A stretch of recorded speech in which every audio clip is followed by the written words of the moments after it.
Welcome to our channel. Today we how to register with Facebook Pixel for Shopify, beginner guide step by step clearly. To register with Facebook Pixel for Shopify, start by logging into your Shopify admin panel. In the left sidebar, click on Online Store. Next, select Preferences from the scroll down to the section labeled Facebook Pixel. If you haven't added a Facebook Pixel before, you'll see an option to create one. Click on the button that says Set up Facebook. You will be redirected to a new window that prompts you to connect your Facebook account. Log into your Facebook account associated with your business. Once logged in, you will be prompted to grant Shopify permission to access your Facebook account. Accept the permissions to continue. You will now see your Facebook Business Manager dashboard.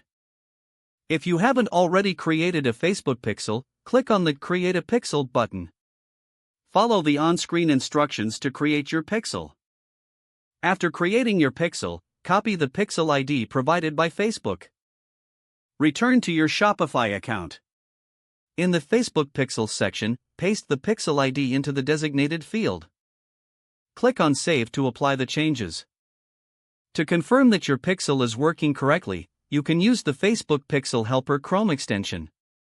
Install the extension and visit your Shopify store.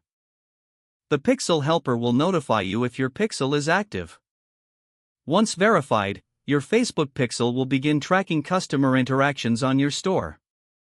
This will enable you to optimize ad targeting and enhance your marketing efforts. Now, you're ready to start leveraging the power of Facebook Pixel for your Shopify store. If the page does not load, refresh the browser or try again in a private or incognito window.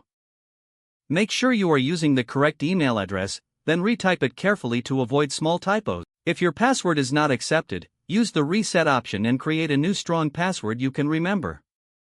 Check your spam folder for verification or security emails, then complete any requested confirmation steps. Enable two-factor authentication if available to improve account security and reduce unauthorized access risk. After signing in, review your profile details so your contact information and settings are accurate and current. If you see an error message, note it down and try again after restarting your device and internet connection. Log out when you finish, especially on shared devices, to keep your account and payment information secure. Don't forget to like this video and subscribe to our channel for more step-by-step tech guides.